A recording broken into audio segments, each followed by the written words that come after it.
Nu, vat štai mes matome 5 litrų puodas, pridėtas pilnas uogų ir per pusę su cukrum. Cukraus čia įdėta 2,5 tokie kilograminiai pakiai. Puodą visada reikia stengtis uogienį imti ne plieninį, ne aliumininį, bet emaliuotą. Emaliuotas puodas mažiausia sugadina uogienės. Nes galit įsitikinti patys, jei jūs verdat plieniniam puodė uogienę, reiškia, jisai po tos uogienės pajuodoja, jį reikia ilgai išveisti. Ką tai reiškia pajuodoja? Reiškia, oksiduojasi.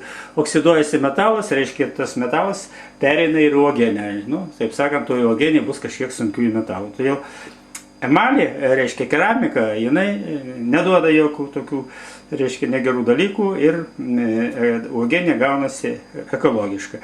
Dabar mes pažiūrėkime, mes pastatėm, ant beveik minimalaus, reiškia, šitą šildymų. Čia kaip tinka posakis, reiškia, lėčiau važiuoji, toliau nuvažiuosi. Tai uogienė šitas tinka.